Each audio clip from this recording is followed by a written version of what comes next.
Ya, kita lanjutkan kembali dua sisi. Nah, ini boleh dijawab nih Bung Qadar ini. Ini kekhawatiran ya, apa yang bisa jamin suara-suara seperti Bung Qadar ini yang mengusung 3 periode ini nggak akan masuk dalam agenda amandemen nantinya nih? Iya. Sekarang paling kencang suaranya. Terserahnya MPR.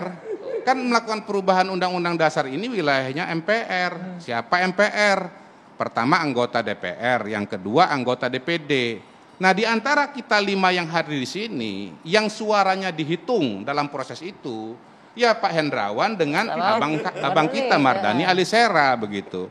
Soal apakah kemudian Pak Hendrawan gitu ya, kemudian Pak Mardhani misalnya begitu, itu kemudian mengusung agenda saya bilang alhamdulillahirabbil alamin. Yang jelas nggak gitu mungkin Bung Mardhani. Kalau selama ini partai politik selalu dikatakan menunggangi rakyat, inilah saatnya rakyat menunggangi partai politik begitu. Dan alangkah luar biasanya kalau agenda Jokpro 2024 itu diusung oleh Partai Keadilan Sejahtera. Nah, itu dia.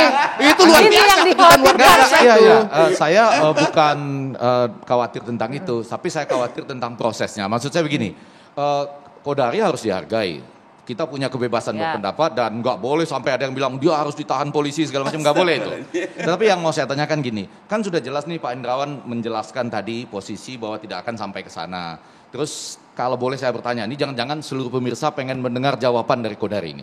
Pada waktu Pak Qadari, teman saya tercinta, pernah ketemu Pak Jokowi, atau sudah pernah lah ya, ketika gerakan ini diusung, gerakan Joypro atau Jokpro ini diusung, kan Pak Jokowi mengatakan tidak. Nah, sekarang apakah ketika teman kita Qadari mengusung ini terus, dia yakin pada suatu saat nanti Pak Jokowi kemudian bisa berubah ketika MPR memberi pintu ruang itu. untuk amandemen? Nah, itu pertanyaan yang ditunggu-tunggu oleh. Ruangnya kan adalah ruang konstitusi. Ya, siap. Kalau misalnya nanti Pak Hendrawan saya tukar deh. Bang Mardhani dan kawan-kawan mengubah masa jabatan presiden menjadi 3 periode, maka siapapun yang memenuhi kualifikasi bisa maju. Nah, termasuk misalnya Pak SBY, termasuk misalnya Bu Mega baru sekali ya, gitu ya. Tetapi saya kembalikan lagi, yang mengusung calon presiden itu adalah partai politik. Kembali lagi. Atau gabungan partai politik, yaitu Pak Mardhani, kemudian Pak Hendrawan. Tapi begitu kalau loh. kembali ke pertanyaan, kalau ke KPU yang ditanya, itu bukan berapa hasil surveinya, tapi mana dukungan partai politiknya. Pertanyaan saya yang sedang ditunggu-tunggu oleh pemirsa, yang akan dijawab oleh Bung Qadari saya nggak adalah tahu. Sebagai yang mengusung kan saya kan cuma menyampaikan saja, tugas saya mendakwahkan, dan saya nggak pernah dakwah ke sini.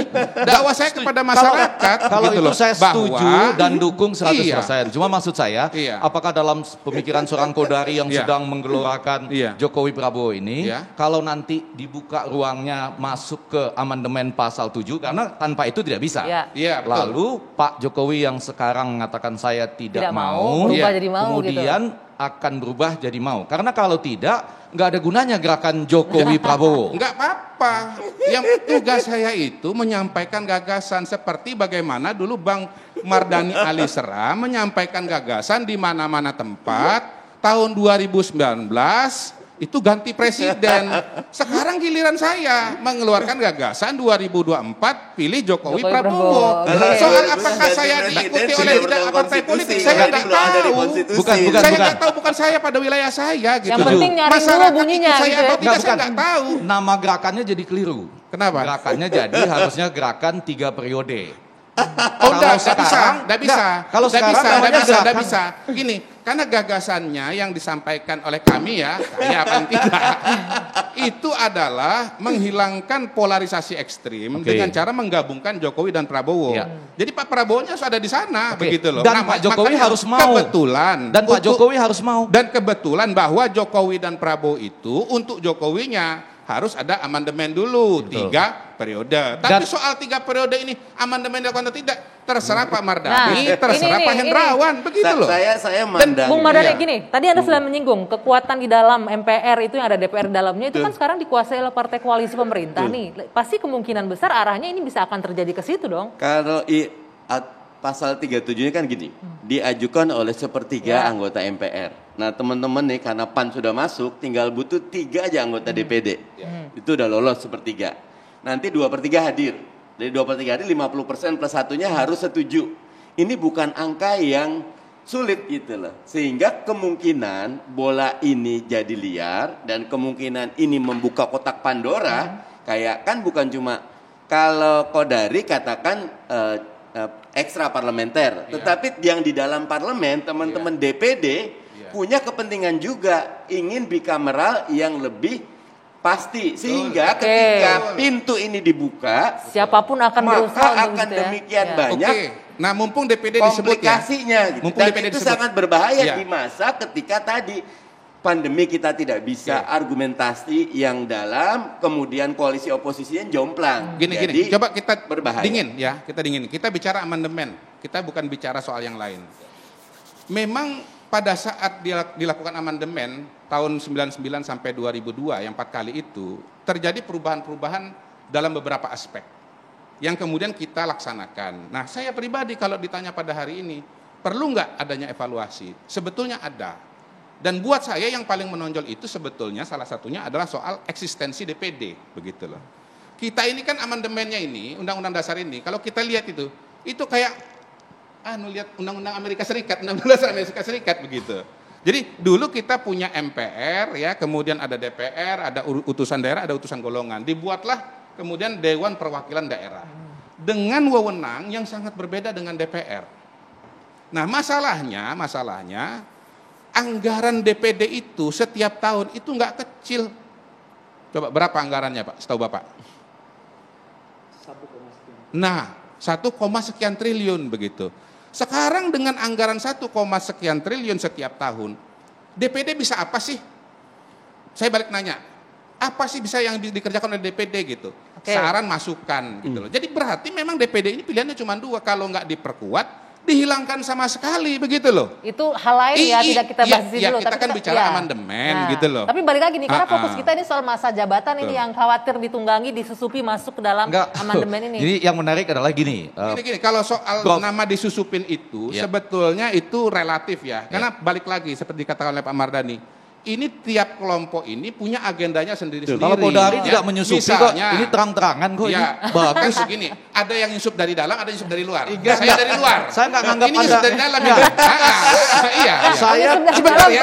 Dan mohon maaf ya, 3 orang yang bisa melengkapi syarat supaya bisa amandemen itu, ya, itu 50% plus 1 itu kan belum tentu juga datang dari DPD, bisa saja datang dari PKS. Bisa 3, bisa 1 dari dalam. Iya, kita nggak tapi tahu. Saya sedikit aja. Tapi saya senang Kodari kan tidak menyusupi, dia terang-terangan dari awal. Nah, cuma begini, yang perlu kita catat dengan pelan-pelan dan tenang adalah kalau dia masuk ke pasal 7, itu bukan amandemen terhadap Undang-Undang Dasar atau konstitusi, tapi itu amandemen terhadap amandemen. Hati-hati loh. Amandemen terhadap amandemen. Karena itu dulu di amandemen pada 14 sampai 21 Oktober 1999. Soal masa jabatan ya kan? itu ya. Nah, dengan menambah 10 kata dalam jabatan yang sama hanya untuk 1 kali masa jabatan. Nah, pertanyaan saya supaya agak tajam yang ini, izin ya Prof. Hendrawan, cuma yang ini aja supaya agak tajam. Kalau amandemen ini terhadap amandemen itu dilakukan, lalu bunyi pasalnya seperti apa?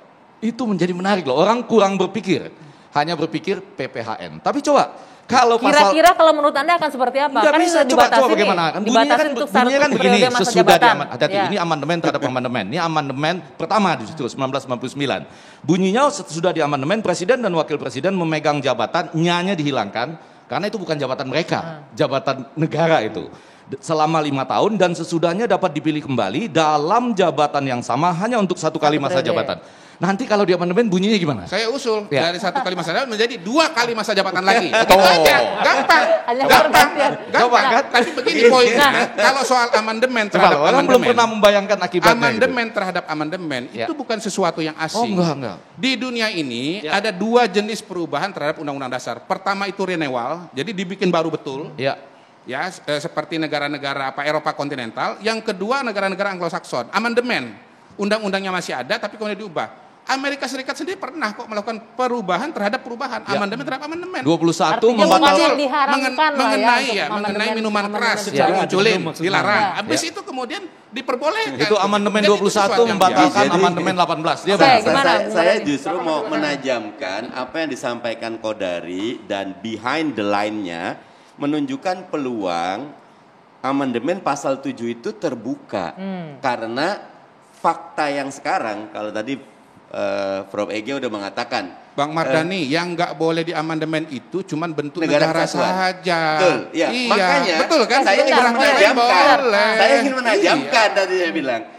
Pak Jokowi itu udah 2 periode ya. Udah 2 periode agak lucu. Orang kalau udah 2 periode tidak membuat koalisi super gemuk. Harusnya dia lebih kezankan kabinet. Artinya ya udah saya tinggal betul-betul bekerja yang Fokus profesional kerjaannya, untuk rakyat, tidak mau berhutang lagi kepada berbagai nggak partai. boleh begitu. Pak SBY Jadi juga pertanyaan ada waktu apa nih dua dengan- kali periode Iya. besar. Pertanyaannya ada Logikanya apa nih ya, itu dengan Jadi menguatkan orang menggemukkan berpikir koalisi? demikian. Yang kedua, beberapa kelompok pendukung Pak Jokowi itu tidak dibubarkan. Dalam beberapa hari ini saya ditanya, ada Jokman atau apa gitu, pengen perpanjangan 2 atau 3 tahun. Nah buat saya, mestinya ketika sudah di akhir, udah semua pendukung saya bubar. Oke. Nanti kita akan Buat tanya bisa, dari nggak bisa iya, partai kebebasan pengusungnya. Tidak ada lagi, Iya. tidak ada lagi Nggak bisa, Pak. pikiran-pikiran. Pak, mohon maaf, Bapak Sebentar, nggak nanti bisa kita mengatakan lanjutkan. Kita begitu. jeda dulu sejenak. Oh, iya, Nanti baik, kita baik. tanggapin usai jeda. Ya, Dua ini yang sisi bisa kembali membubarkan saat kita. lagi.